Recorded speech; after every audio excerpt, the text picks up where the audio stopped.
Welcome to episode 4 of the Coyote Swap Classic Mustang. Let's get right into it. What is up, guys? Today we're coming back with another video on my 1968 Ford Mustang Fastback, the 4th episode to get my Coyote motor into this classic. If you have not yet checked out the previous episodes, make sure to go ahead and check on them and then come back, because we have done so much work from taking out the engine to disassembling everything and cutting the car. Now today we're doing probably the most important step. This episode is gonna be the foundation for the rest of the full entire car, and let me tell you exactly why. We left off with cutting out the strut towers, which is also another pivotal thing that you need to go ahead and do with this classic Mustang, so that you have enough room for the very wide Coyote motor to fit in with the dual overhead cam. We're gonna go ahead and clean all of this. We're gonna go more into detail, but the main thing that we need to go ahead and accomplish is get the cross member from Rod and Custom Motorsports that enables us to put the engine in there.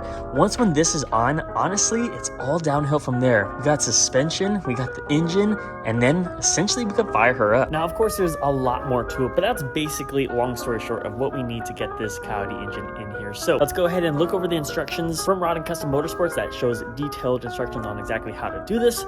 The game plan, I'll show you the Coyote motor, and then we'll start working on the car and get this all ready, set to go. Before we get started, this video is sponsored by Fixed. Every car has check engine lights, and you need to read those check engine lights, and that's what Fixed is for. You simply plug the scanner right into your car, and then you can read the codes right on your phone. The scanner usually goes for $60, but if you use the link down in the description, you can get it for $20. Get Fixed today to figure out what's going wrong with your car. As I've shown you guys previously in my videos, this is my Coyote motor. It's a custom-built Gen 1 Coyote with a lot of upgrades, which we're going to get more into. And if you have not seen the basic delivery of my classic Mustang's new motor, make sure to go ahead and check out that video as well. But this is the Coyote engine, all unbuttoned. We still need to dress it up, put the timing cover, put the valve cover, get the full intake system, oil pan, and everything there. But we will get that when the time is right. We also have my wheels here, the TKX transmission, which we'll be installing hopefully without cutting the transmission tunnel, the long tube headers, and my front tires as well. So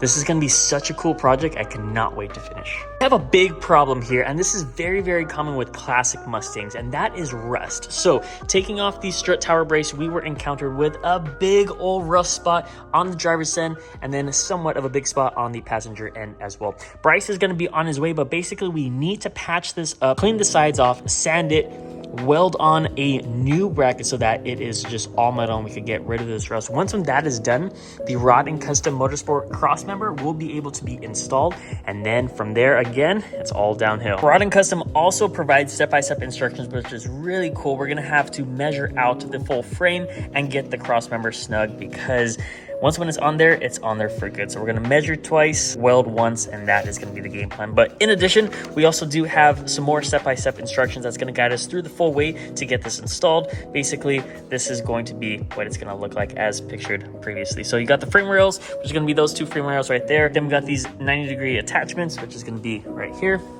And then essentially we just need to line it, I believe 14 inches, and then weld it. And then from there, you get the suspension brackets, weld that on. And then honestly, it's just doing normal brakes and suspensions from there on out. So that's the game plan, that's the instructions. Let's get right into it.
got the cross member mocked up here against it, and according to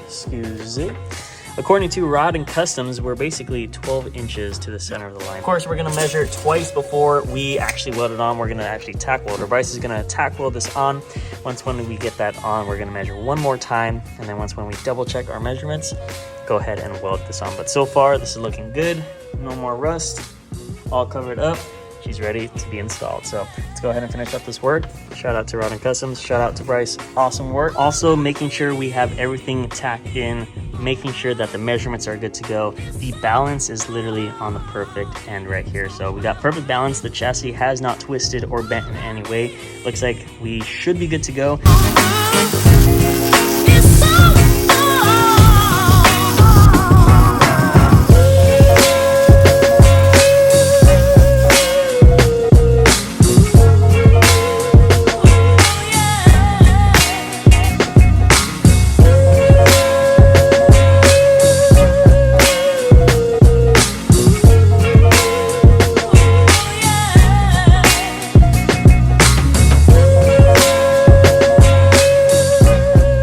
Back the next day. Sorry it got late last night, but Bryce does not work until his work is perfected.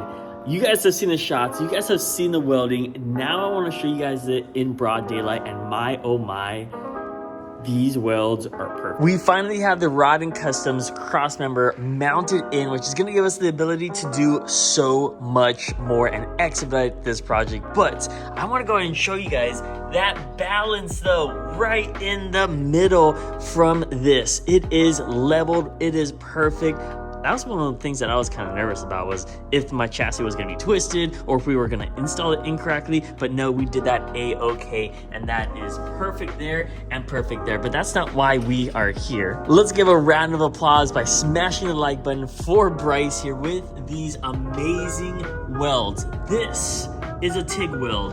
This is Bryce's MIG welding, and my oh my, this welding is unmatched. You guys could see it here. The quality is just spot on. These lines, these welds are one of the most prettiest I have ever seen. Bryce is a magician when it comes to welding, and guys, if you are in SoCal, make sure to hit him up. He did such a wonderful job getting this installed, measuring it, and honestly, it looks perfect all around. I'm giving you a full 360 on the welds here, and I am quite pleased with these results. Everything here in the driveway, he is mobile as well, so he can come to you if need be. But again, go ahead and check him out. He's on Instagram. Hit him up.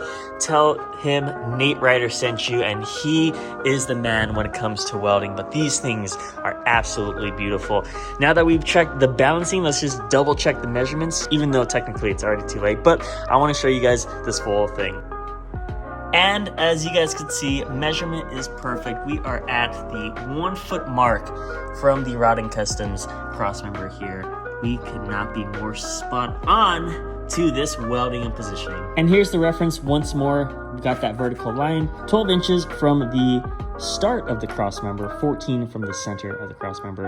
And if you get 12 inches here, you have to get 14 inches there, because that is 2 inches. So we are good with the measurements. We are good with the balance. Now it's time to move on to the next step. And I just want to give you guys a closer look at these welds. I don't know if you guys saw in the video, but there was a hole here as well. Big old hole that he actually patched up. He welded together and then grinded it to close it up. So this is all good. And we have exposed metal, so we do have to basically get that out, remove all of this, and start to paint and prep for a nice body work. That's what we're gonna go ahead and do here for the next channel. Huge shout out to Bryce for getting this job done, as well as helping throughout the full entirety of this build. Again, Bryce is the man when it comes to these Coyote swaps, engine swaps, welding, anything. He is the man. So now what we're gonna do next is suspension, motor, engine bay. Stay tuned for more. Make sure to subscribe down below. We have so much content to go ahead and provide you, and I know you want to stay tuned